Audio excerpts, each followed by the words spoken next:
What would it cost to buy your soul? In The Devil Wears Prada, the protagonist, Andy Sachs, gets the kind of opportunity people dream of. A million girls would kill for this job. But in order to benefit from it, she needs to give up part of herself. In this spin on the Faustian bargain, Andy's transformation from a poorly dressed, out-of-work journalist to a jet-setting, high-fashion working girl is more cautionary than aspirational, and this separates Andy from many other girl boss protagonists. Andy's bargain is with the devil of the fashion world herself, formidable runway editor-in-chief Miranda Priestly. In exchange for becoming Andrea, Andy is given gifts of excess and delight. And shirts, and jackets, and belts. Granted entry into exclusive and faraway places with influential people, and guaranteed a seemingly unlimited selection of opportunities in her field of choice, all in less than a year. The catch is it will cost her, well, everything. Let me know when your whole life goes up in smoke.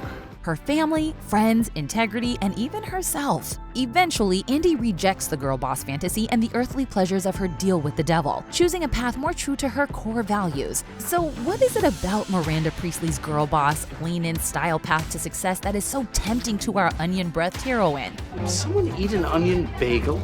And how did Andy's final decision prefigure today's scorn for the false promise of the whole girl boss myth? Here's our take on what Andy's character arc says about selling your soul and how to get it back. Face it, Andy, you sold your soul the day you put on that first pair of Jimmy Choos. Dr. Faustus is the main character in a classic German folk legend, famously dramatized by Goethe and Christopher Marlowe. The protagonist is a smart man who, frustrated by the limitations of human knowledge, strikes a deal with Lucifer. Faustus will get 24 years of unlimited magical power and, once the party is over, the devil will collect his soul. The story's core idea has been revisited and reinterpreted throughout the centuries. What I want from you is your voice. Take Oscar Wilde's The Picture of Dorian Gray, where a man doesn't age for 18 years in exchange for his soul, or the legends that famous musicians like Robert Johnson and Bob Dylan sold their souls to the devil to achieve their success. Me and the devil was walking side by side. And when you mix that story with the tale of the plucky office girl like Peggy Olson, Tess McGill, or Mary Richards, you get The Devil Wears Prada. Unlike the traditional Faustian tale, The Devil Wears Prada is centered around female ambition. Andy is a young woman working for a fashion magazine, and her closest colleagues are two other women who become the most important relationships in her life. The person whose calls you always take, that's the relationship you're in. Andy makes her Faustian bargain early in the film when she decides to conform to the fashion-forward aesthetics of runway. Are you wearing the Chanel boots? Yeah, I am. While Andy initially thinks caring about fashion is dumb, she makes this change as a calculated trade. She compromises her identity and values so she can have the material and career success she's after. I just have to stick it out for a year. 1 year.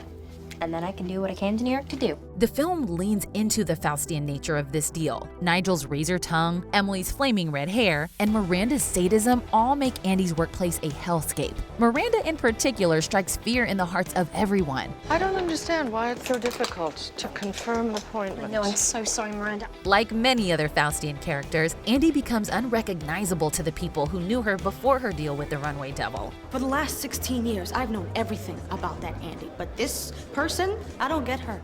But it pays off. After choosing to give up her own identity, Andy is accepted into the influential high fashion world of the magazine. You look good. From that moment on, Miranda calls her by her name, Andrea, I would like you to deliver the book to my home tonight. and she's invited into Miranda's inner circle. Andy gets exactly what she wanted. But once you make a deal with the devil, you're at risk of becoming one yourself. The Devil Wears Prada came out 8 years before the term Girlboss was coined, and 10 years before its disgraced coiner, Nasty Gal founder Sophia Amoruso, declared bankruptcy. But the movie anticipates the rise and fall of Girlboss ideology as we follow Andy's dealings with the devil. Don't be ridiculous, Andrea. Everybody wants this. Everybody wants to be us. Miranda Priestly is the archetypal girl boss. She's a powerful businesswoman whose whole identity is rooted in her work. She hustles and fights to stay at the top, facing off against powerful men who do not value her. They're replacing Miranda? Yeah, and she's bringing me in to run all the editorial content. And much like the girl boss CEOs of the 2010s, she frames her work as providing a necessary service to meet the needs of her overlooked feminine clientele. And what they did, what they created, was greater than art. Because you live your life in it. Over the course of the movie, Andy becomes more and more enchanted by Miranda's power and talent, and she becomes more and more like her role model. They share a single-minded ambition and a commitment to their career over everything else. Andy begins to dress like Miranda in moments that are pivotal to her climb. They both even have last names that invoke power and prestige, Sachs like the bank and Priestly like the minister of a church. I see a great deal of myself in you.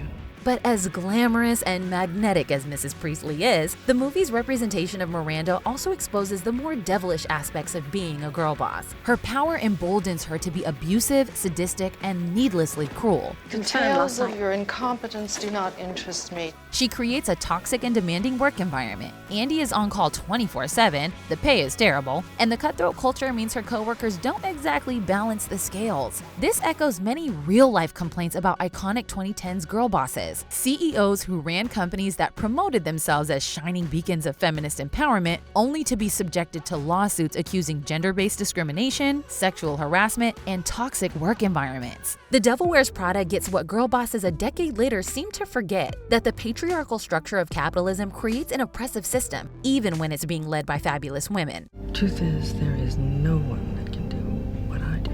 As Andy gets closer and closer to Miranda, she becomes similarly manipulative. She makes choices to put herself first and doesn't prioritize the people in her personal life. And when asked to defend those choices, Andy feigns powerlessness. I kept trying to leave, but there was a lot going on. She uses her mantra of, I didn't have a choice, to absolve herself of responsibility. She chooses to give up part of her identity to fit in at Runway, and she chooses to stay in a job she could easily quit. As the movie progresses, people start holding her accountable for her manipulation. Emily, I didn't have a choice. Oh, you know how she is. That is a pathetic excuse. Miranda even acknowledges that Andy revealed her true colors in accepting the trip to Paris, essentially stealing that opportunity from Emily. I couldn't do what you did to Nigel, Miranda. I couldn't do something like that. But you already did. Andy's deal with the devil put her on a path towards the abusive capitalism she despised at the start of the film. She is not happy unless everyone around her is panicked, nauseous, or suicidal. But fortunately for Andy, the biggest difference between her and Miranda is that she makes the choice to leave behind her girl boss ambition. As Andy becomes increasingly wrapped up in the power and prestige of Runway, she starts to make excuses for Miranda. Just like the adherence to Girlboss at the height of its movement, Andy excuses toxic behavior under the guise of feminism. Okay, she's tough, but if Miranda were a man, no one would notice anything about her except how great she is at her job. But Andy's too smart and too close to Miranda to delude herself forever. She sits right next to Nigel when Miranda gives away his new job to save her own, and she sees how it hurts him. She sees the full extent of the price she'll have to pay to be a true girl boss, and she asks herself an important question. But what if this isn't what I want?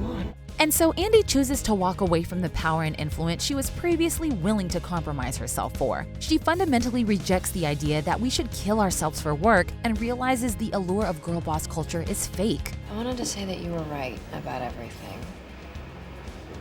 That I turned my back on my friends and my family. Putting women at the top of unequal and abusive corporate structures built by men isn't how we end deeper structural problems. Just like Dr. Faustus, Andy sees that parties, fancy clothes, and material success will not bring salvation. These things don't bring Miranda salvation either. Her life outside of work is just as dysfunctional as her corporate culture. Dragon lady, career obsessed. Snow Queen drives away another Mr. Priestly. The lesson Andy learns is that our jobs will not save us, because they aren't supposed to. And just as the Devil Wears Prada predicted, the girl boss didn't save us either. Thankfully, in the end, Andy sees through the tempting veneer of the girl boss before she's past the point of redemption, and our girl saves herself. Emily Charlton of The Devil Wears Prada is the textbook image of the workaholic. She lives at the office and expects others to do the same. You are chained to that desk. She cares about nothing more than pleasing her boss. And we have to make sure that they all think that she knows exactly who they are. And I've been studying for weeks. On one level, she's a product of the fashion industry, embodying its most toxic, destructive standards. I'm just one stomach flew away from my goal weight. But back in 2006, she also reflected a more general trend that we've seen explode in the years since the movie. Modern American culture has a love affair with working yourself to the bone. Where have you been? Sleeping. What? all night. Emily encapsulates the valor and virtue we attach to constantly being busy and overstretched, and her story reveals the dark side of living to work. Emily's devotion to her job literally starves her and nearly kills her. You might say Emily's cautionary tale prefigured today's thank God it's Monday culture. We have medium speed Wi-Fi, draft beer on tap. Okay, what? Girl, I hope I get to work here. So to better understand the Emilys of our times, we're taking a deep look at the history of workaholism in cinema and TV, and asking whether it's possible to survive the rat race with your sense of self intact. Thank God it's Friday, right?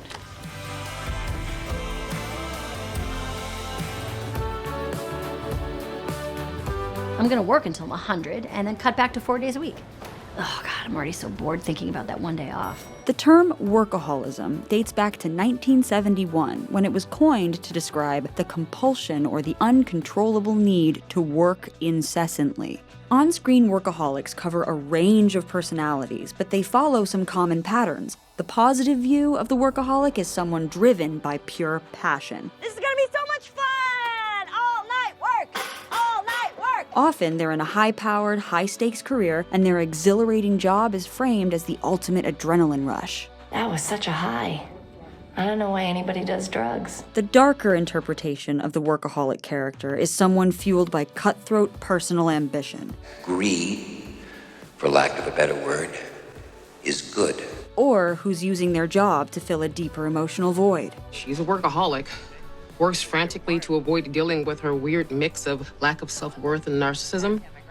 I really like her. Almost universally, the workaholic character neglects their personal life. Hey, don't you people ever sleep? Don't any of you have husbands, wives, and kids' lives? No. When you're responsible for serious matters or even people's lives, it's easy to justify your job taking precedence over everything else. This is the most important thing I'll ever do, Jenny. I have to do it well. It's not more important than your marriage. It is more important than my marriage right now. But because they spend all their time at the office, the workaholic struggles to maintain relationships. You can give me a date for tonight. Actually, make that 3 dates. Who knows when I'm gonna get another night off? Work is their mistress, the lover who always comes first. Why don't you not go to work tomorrow? Take the day off. Me not work? We can see the origins of today's work culture in the Second Industrial Revolution from about 1870 to 1914. With urbanization and the rise of factories, for the first time, people had to organize their workday around hours of work completed rather than sunlight. This led to the question of how long a workday should be and the danger of exploiting workers through excessive hours. Labor unions campaigned for an 8-hour workday, which evolved into what we today call a 9-to-5 job. Early 20th century cinema classics like Metropolis and Modern Times reflected fears about industrialization's effects on society and alluded to the risk of turning human beings into uniform cogs in a machine. The Billows feeding machine will eliminate the lunch hour, increase your production, and decrease your overhead. The second half of the 20th century saw the birth of the workplace sitcom. The Guardian's Charles Bramesco argues that from the 70s through the tail end of the 90s, the sitcom's predominant attitude toward the hassles of work was begrudging acceptance. Christmas is just like any other day when you work in a newsroom. You know what I mean? No. You gotta work on Christmas. I've got to work on Christmas. The 90s was the slacker era. That's funny because I haven't seen you working for a while. A long while. During this stable, prosperous decade in America, on-screen characters seemed less interested in work than ever. I don't think my boss likes me either. I don't think mine likes me either. Maybe it's a universal thing. Yeah, or maybe it's because you're all hanging around here at 11:30 on a Wednesday. Meanwhile, at the movie theater, a narrative emerged of men rebelling against their deadening, soul-crushing office jobs. I don't like my job, and I don't think I'm gonna go anymore. These 90s films captured a resentment over being made a cog in the corporate machine, so you could see them as a spiritual update to those early 20th century films about the drudgery of factory work. Fast forward to now, and you're more likely to see people performing their love of work. To do what you love, that is just doing what you feel fulfilled by and what drives you. So what happened? In short, the tech industry.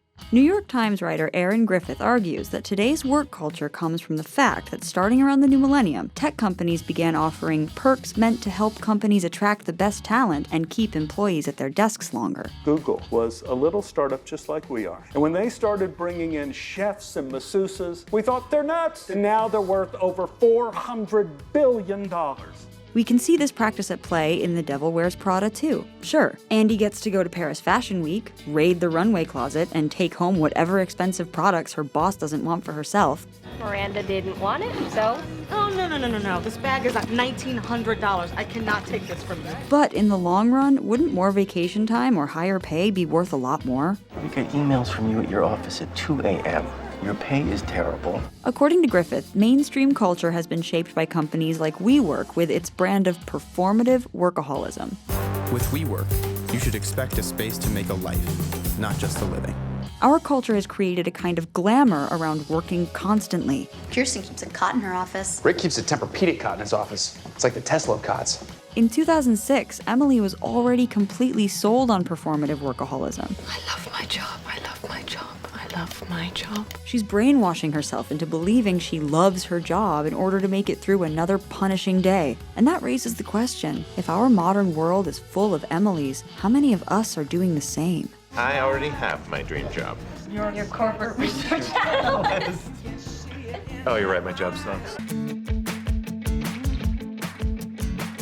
To really understand how Emily builds on the on-screen workaholic trope, we can't overlook that she's a working woman, a subset of the workaholic character who has her own complicated history. Sometimes I get concerned about being a career woman.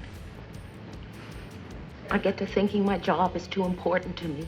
Across movies and TV, we can see three basic working girl character types, though they tend to have some overlap. 1. The spunky working everywoman. This character type was most famously embodied by Mary Tyler Moore. Bromesco argues that for Mary, simply existing as a 30-year-old single woman in a competitive and male-dominated workplace counted as a win. I'm working here in the newsroom. Associate producer, can you believe that? In an era where many women still did not work outside the home, there was a sense of victory in being able to have a career of your own. Miss Olson, you are now a junior copywriter. Is this really happening? Viewers can see themselves in the working everywoman character. No lunch, I got speech class. What do you need speech class for? You talk fine. We usually meet her at the beginning of her working life, which helps us connect to her emotionally and feel her ups and downs as our own. She inspires us by representing work as a source of empowerment. You're gonna make it after all.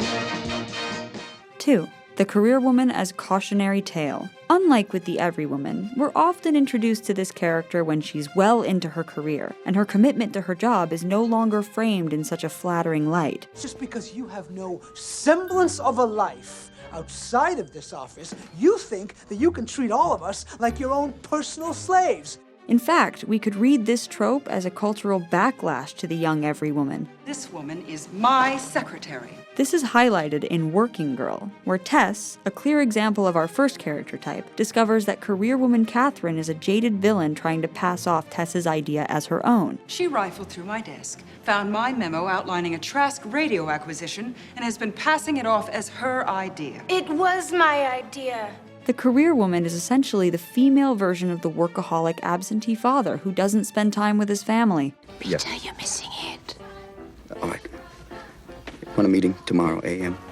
Dad, my game. You promised. And she often has to learn to step back from her career and make room for romantic love. I've got a big day. You've always got a big day. Even on the weekends, you have a big day. You can't let this job be your life. This setup makes her a fixture of rom-coms. And 3, the boss superwoman. This high-powered woman is killing it at her job, and her drive is portrayed as part of what makes her fabulous. I'm gonna kick some ass and remind them that I'm fierce. This character type took off in the 2000s and is a staple of Shonda Rhimes' shows. It may even borrow from real life, as Rhimes' success has made her into an aspirational figure, much like the women she creates. And she's spoken positively about being a workaholic. I work a lot, very hard, and I love it.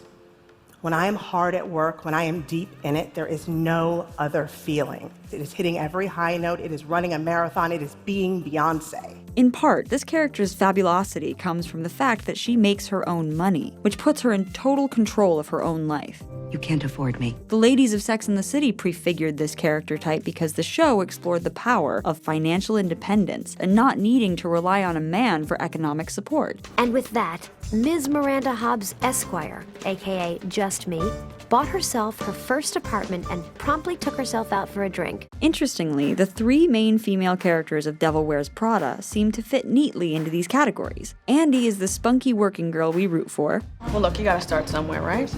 And Miranda is the cautionary tale who represents the danger of sacrificing your personal life for a career. Just imagine what they're gonna write about me.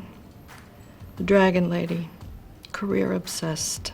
And Emily is going for category 3, the utterly fabulous existence of the high-powered glamour workaholic. I get to go with her to Paris for Fashion Week in the fall. I get to wear couture, I go to all the shows and all the parties, I meet all of the designers, it's divine. Except that to the outside viewer, Emily's life hardly appears that great. Remember, you and I have totally different jobs. I mean, you get coffee and you run errands, yet I'm in charge of her schedule, her appointments and her expenses. In Emily's eyes, Miranda belongs in Superwoman category 3, but the movie places her firmly in villainous category 2. You chose to get ahead. You want this life? Those choices are necessary. Emily is so enthralled by the myth of Miranda that she looks right past this, and that leaves her aspiring towards an empty ideal. This reflects our contemporary lives, too. A woman, that's a minus. Well, of course it's a minus. I didn't make the world. We may be in an era where powerful, hardworking women are lionized on screen, but society itself is not set up to reward female workaholics. Even if a woman is doing extremely well in her career, there's still discomfort around her success. He offered it to me. To be next. Because I thought that it was something that we wanted for me. Many heterosexual couples are unwilling to reveal when a woman is the breadwinner. And Aliyah Hamid Rao writes for The Atlantic that the more economically dependent men are on their wives, the less housework they do. In other words, women's success in the workplace is penalized at home. So it's clear that our world has a long way to go before category 3, the working superwoman, becomes more than a fiction.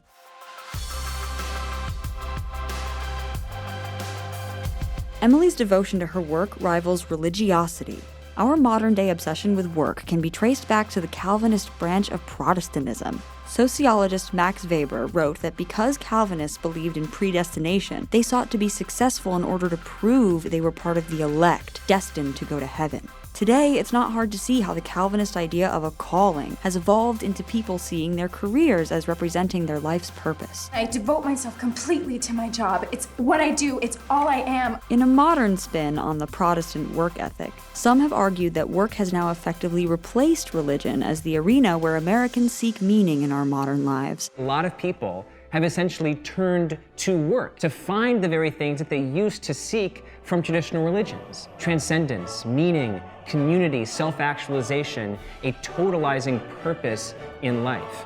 We may be using non-stop work or busyness to fill a deeper existential void. As Tim Kreider writes, obviously your life cannot possibly be silly or trivial or meaningless if you are so busy, completely booked, in demand every hour of the day.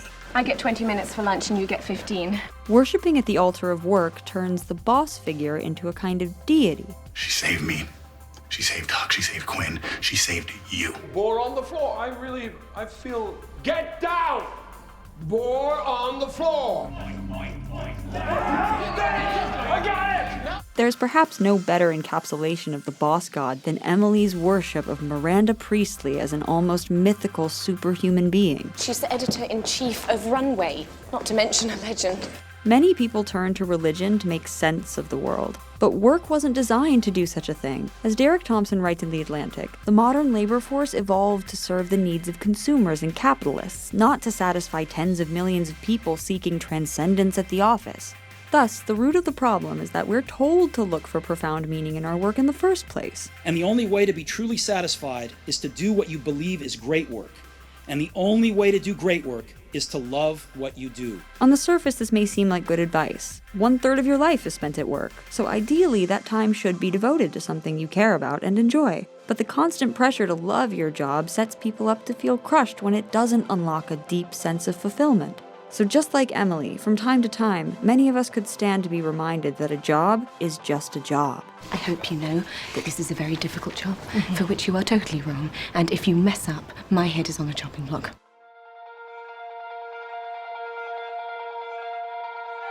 Emily is a model of what not to do in your career. You never ask Miranda anything. It's one thing to work all the time because you genuinely love what you do. You're off work, Christina. Go enjoy your day. No, I'll enjoy my day if I can help retrieve a heart, I promise. But Emily never actually seems happy at Runway. So until she decides that you're not a total psycho, I get the lovely task of waiting around for the book. During her time there, she sacrifices her sense of self and self-respect for the job. Under the pressure of her industry, she goes on starvation diets. You look so thin. Do I? Yeah. Oh, it's for Paris. Well, I'm on this new diet. It's very effective. Well, I don't eat anything. And when I feel like I'm about to faint, I eat a cube of cheese. And comes to the office even when she's terribly sick. How's the cold doing? Like death warmed up. She gets hit by a car because she's so distracted running an errand for Miranda, showing how her commitment to work is literally putting her life at risk. And if she continues on this road, like many an addict, she will kill herself. This disregard for her own well-being suggests that Emily doesn't really value herself. What took you so long? I have to pee. What? You haven't peed since I left? No, I haven't been manning the desks, haven't I? Bursting. She's internalized the negativity that permeates Runway's workplace culture. It's just Miranda wanted some scarves from Hermes, and she did tell me yesterday, but I forgot like an idiot. And Emily is well on her way to a problem facing many in the overstretched millennial workforce: burnout. BuzzFeed's Ann Helen Peterson named millennials the burnout generation. You deserve paid work. I can't get paid work. I just graduated from Cornell with a business degree. That's the worst, Ivy. Thompson argues that this is due to a combination of student debt, entering the workforce post-recession, and the way social media has heightened the pressure to present an image of success to one's peers. Meanwhile, instant communication has made it so there is no clear work-life divide anymore. Andrea, Miranda decided to kill the autumn jacket story for September, and she is pulling up the Sedona shoot from October. You need to come into the office right this second, and you pick up her coffee order on the way. The romance around work strategically glosses over the fact that being a workaholic isn't a choice for most of us. The jobs that pay the rent. The jobs that pay the rent. Jobs that pay the rent. Our country's policies essentially force people to work a lot. We get little vacation time, new parents aren't guaranteed paid leave, our healthcare system makes many people reliant on their jobs for insurance, and even getting welfare assistance usually requires proof of employment. And a study by the Washington Center for Equitable Growth found that because people's output can't always be measured in a concrete way, companies tend to unconsciously use working hours and face time as a way to estimate their employees' productivity and commitment to their jobs. He's in here every night at 9, every morning at 8. But in the long run, workaholism doesn't serve employers well either. People who are overworked are less productive and more likely to make mistakes. Oh my God, I just can't remember what his name is. I just saw his name this morning on the list.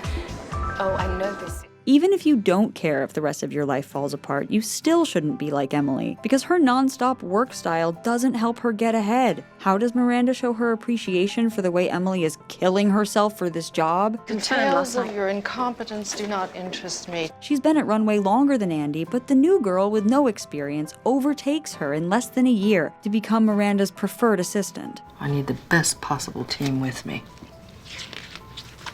That no longer includes Emily. After Miranda betrays Emily by choosing Andy to accompany her to Paris, Emily still returns to work for this person who clearly does not value her. By the end, Andy is pursuing her real dream of being a journalist, while Emily hasn't moved forward an inch. You have some very large shoes to fill. Hope you know that. Employees need to have boundaries, but Emily doesn't have Andy's instinct to question conventions that seem ridiculous and downright cruel. One time an assistant left the desk because she sliced her hand open with a letter opener, and Miranda missed Lagerfeld just before he boarded a 17-hour flight to Australia. She now works at TV Guide. At a certain point, if you want your superior's respect, you need to assert yourself. You're never gonna get that corner office until you start treating Don as an equal. As we discussed in our Miranda video, Andy's show of self-respect is what earns her a second look from Miranda in the first place. I'm smart. I learn fast, and I will work very hard. Meanwhile, Emily's haughtiness towards Andy reveals that she isn't able to see past appearances to the deeper qualities that an employer might value, like having a unique voice and take on the world. I mean, I have no idea why Miranda hired her. Career excellence requires other qualities in addition to devotion and long hours. Emily plays too much by the rules. She doesn't invest in other areas of her life. She loses her joy, and most importantly, she doesn't put herself before the job. I refuse to be sick. I'm wearing Valentino, for crying out loud. She's so fixated on what's required of her that she's willing to efface her identity. You do not talk to anyone. You do not look at anyone. This is of the utmost importance. You must be invisible. Do you understand? This makes her a good assistant, as that's a role that requires supporting someone else's career. But workaholism alone will not make you the next Miranda Priestly. Miranda Priestly is the perfectionist mindset brought to life in one person. The iconic editor-in-chief of Runway, a publication resembling Vogue, knows exactly what she wants and exactly how she wants it. For the 40th time, no, I don't want duckwads. I want torts filled with warm rhubarb compote. No detail is too small for Miranda. Told them that I see Frisians anywhere, I will be very disappointed. And no excuse is acceptable for failing to meet her high standards. I actually did confirm Details last of night. your incompetence do not interest me. The devil in The Devil Wears Prada is supposedly the villain of this story. Meryl Streep is the bad guy. You never see it coming. Yet her pursuit of excellence also makes her a role model for working women everywhere. Here's our take on how channeling Miranda's perfectionism will make you the consummate professional, if you're willing to pay the price. That's all.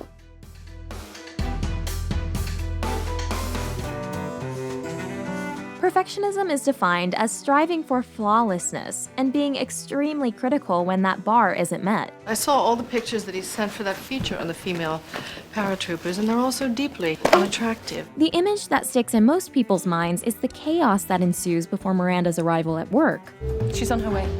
Tell everyone. So before we even meet this character, this portrait of how she impacts her environment tells us she runs the tightest of ships, and her expectation of perfection motivates her entire staff to be better than they are. I asked for clean, athletic, smiling. She sent me dirty, tired, and paunchy. While everyone is always scrambling and struggling to get things right for Miranda, she herself never appears out of control. She always maintains a precise mental picture of the plan. They want the driver to drop me off at 9:30 and pick me up at 9:45 sharp. She also has an encyclopedic knowledge of her industry. One thought I had was enamel, bangles, pendants, earrings. No, we did that 2 years ago. What else? Thus, the picture that emerges is that Miranda is on a higher level than everyone else, and far from lowering herself to be understood by mere mortals, she demands that others keep up. I need 10 or 15 skirts from Calvin Klein. Okay, what kind of skirts do you use? Please bore someone else with your questions. Her first name even comes from the Latin mirandus, meaning wonderful, marvelous, worthy of admiration. And we deliver it to Miranda's apartment every night. And she don't touch it. She returns it to us in the morning with her notes. There are three distinct types of perfectionism. Self-oriented perfectionism, which means having high standards for yourself and being self-critical when you fall short. Socially prescribed perfectionism, which is the feeling that you need to live up to external expectations for validation. And other-oriented perfectionism, which means expecting perfection from others and being highly judgmental of their performance. Miranda is a textbook illustration of other-oriented perfectionism. Why is no one ready?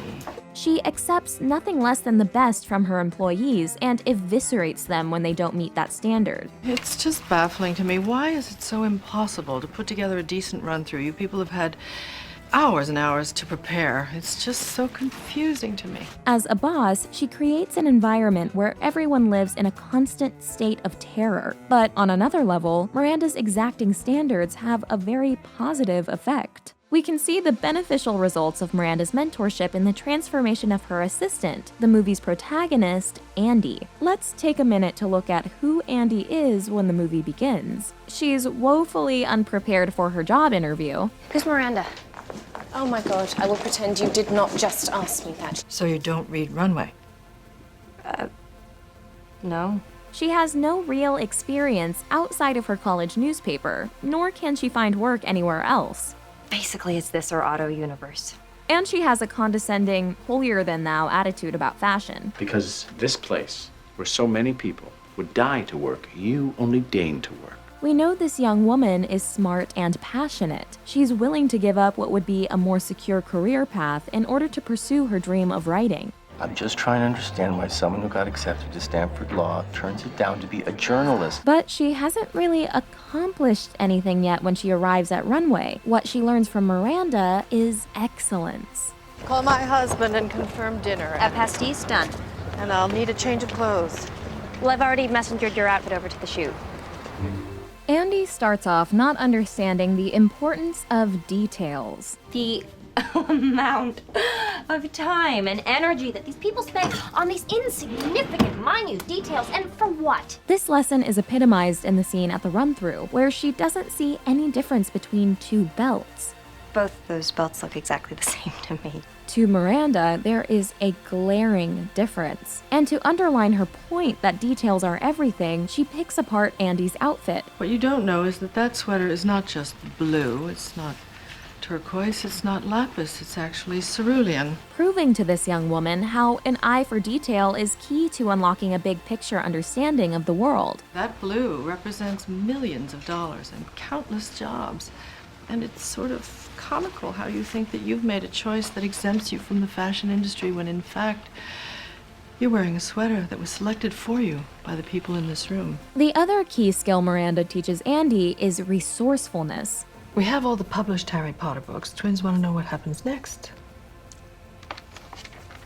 You want the unpublished manuscript? When you have someone standing over you demanding the impossible, you're forced to find a way to make it happen. I know it's impossible to get, but, well, I was wondering if you could make the impossible possible. Pass it off. Possible. Andy surprises herself with what she can accomplish under intense pressure. It's Ambassador Franklin, and that's the woman that he left his wife for, Rebecca. What we keep hearing throughout the movie is that working for Miranda will open any career door. You work a year for her and you can get a job at any magazine you want. At first, we might think this is because of Runway's prestige, but we come to realize that it's even more so about the qualities that working for Miranda instills in you. Resilience, a tireless work ethic, and the commitment to go above and beyond. Oh no, I made 2 copies and had them covered, reset, and bound so that they wouldn't look like manuscripts. This is an extra copy to have in file, you know, just in case. By the end, Andy emerges as a capable professional ready to go after her dream of being a journalist, something she wasn't equipped for at the beginning. Lauren Weisberger, who wrote the book that The Devil Wears Prada is based on after her stint as an assistant at Vogue, has said that in spite of her struggles there, it was one of the most valuable times of her career, because she got to learn from high-powered people at the top of their game. In addition to these valuable skills imparted by Miranda, there's one key thing that Andy and Miranda have in common from the beginning: self-respect. When Andy starts at Runway, Miranda's senior assistant is Emily. I hope you know that this is a very difficult job, for which you are totally wrong, and if you mess up, my head is on the chopping block. Emily seems far more suited for this job, as she is fully committed to the work, has a passion for fashion, and worships the ground Miranda walks on. She's the editor-in-chief of Runway, not to mention a legend. But what she lacks is Andy's sense of self. Emily would never dare to talk back to Miranda or assert herself in a meaningful way. You never ask Miranda anything. Which is what Andy does. Despite her poor performance at the job interview, Andy refuses to be dismissed. I'm smart. I learn fast, and I will work very hard. And her faith in herself prompts Miranda to give her a second look. The reason Andy's self-assurance sparks Miranda's interest is that it reminds her of herself. There you are, Emily. How many times do I have to scream your name? Actually, it's Andy. It's a key part of her perfectionist identity. You. That impressive resume and the big speech about your so-called work ethic. I thought you would be different.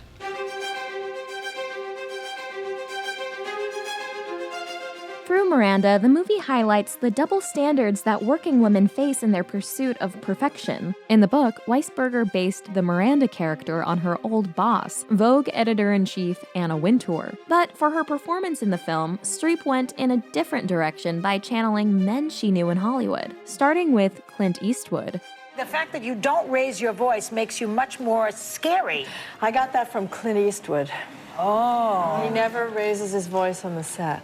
And there's no one more sort of intimidating. Streep explained that Eastwood's quiet tone of voice requires everyone to lean in to listen, thereby making him the most powerful person in the room. Have you gotten my note? Meanwhile, she said that Mike Nichols, who directed her in movies like Silkwood and Heartburn, inspired Miranda's biting wit and her ability to be both mean and funny. They're showing a lot of florals right now, so I was thinking I could Florals? do a shoot. For spring. Groundbreaking. Many women of Miranda's generation had to develop a hard shell to survive in a male-dominated workplace. The conversation of a raise is not inappropriate at this moment, but do not be timid. You presented like a man, now act like one. And they often had no choice but to emulate men in order to be accepted.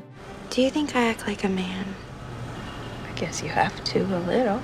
Yet, even though Miranda's personality is based on men, the premise of this movie would never work if the character actually were a man, because there's nothing novel or surprising about a powerful man being demanding and cutthroat as he chases success. Okay, she's tough, but if Miranda were a man, no one would notice anything about her except how great she is at her job. In her world, Miranda is well aware of how she's perceived. Just imagine what they're gonna write about me.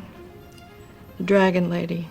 Career obsessed. She knows people will judge her harshly for being an exceptionally powerful woman, regardless of what she does. She's a notorious sadist. Do you want me to say poor you? Miranda's picking on you. She's just doing her job. Miranda's trademark look was inspired by model Carmen del Orifice and French lawyer Christine Lagarde, but she also bears a striking resemblance to another iconic working woman, Cruella de Vil. Cruella and Miranda are both self-assured, career-oriented fashionistas. You're fired. You're finished. You'll never work in fashion again. If you don't go, I'll assume you're not serious about your future. At Runway or any other publication. And the name Cruella de Vil, an only loosely camouflaged version of Cruel Devil, Cruella de Vil, if she doesn't scare you, no evil thing will. reminds us of Miranda too, as she's openly cruel and is also explicitly called the devil in the film's title. So what underlies the impulse to make this character type the bad guy? Whether explicitly or via subtext, both of these characters are vilified in their societies for not fitting neatly into the role of the self-sacrificing domestic woman. I live for furs. I worship furs. Oh, I'd like a nice fur, but there are so many other things. Sweet, simple Anita. I sat there waiting for you for almost an hour. Told you that the cell phones didn't work. Nobody could get a signal out. So you could argue that Cruella and Miranda symbolize the evil of being a career woman. More good women have lost a marriage into war, famine, disease, and disaster. You have talent, darling. Don't squander it. Their other sin is getting older and expecting to still be treated as relevant. Jacqueline's a lot younger than Miranda. She has a fresher take on things. The Devil Wears Prada also uses Miranda to explore the problem of work-life balance, another area where women are judged by an unattainable standard. My personal life is hanging by a thread, that's all. Well, join the club. That's what happens when you start doing well at work, darling. As soon as Andy starts succeeding, her relationship with her boyfriend Nate hits the rocks. Your job sucks and your boss is a wacko. One thing that doesn't hold up so well about this 2006 film is that the story ultimately frames Nate as right to object to the demands of his girlfriend's career. I wanted to say that you were right about everything. A popular take in recent years is that Nate is the true villain of this story for not supporting Andy's career. You know, I wouldn't care if you were out there pole dancing all night, as long as you did it with a little integrity. Like Nate, Miranda's husband isn't happy about coming in second to his partner's career. I knew what everyone in that restaurant was thinking. There he is, waiting for her again. Miranda's commitment to being the best in her field sometimes means radical sacrifices in her personal life. We watch her undergo a painful divorce. Snow Queen drives away another Mr. Priestley. But in the end, Andy manages to snag the job she wants and keep her man happy, seemingly no longer having to worry about these kinds of trade-offs. Let me know when your whole life goes up in smoke. When is it's time for a promotion?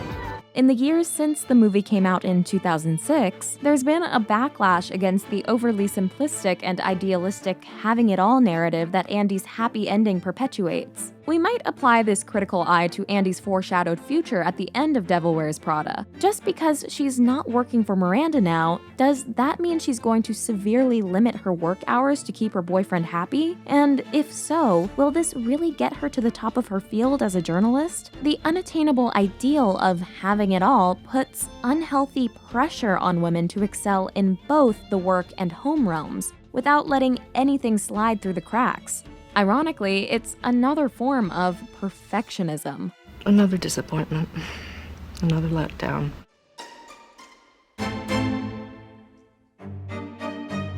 Miranda proves the adage that the perfect is the enemy of the good. Ultimately, her perfectionism is both her greatest strength and her fatal flaw.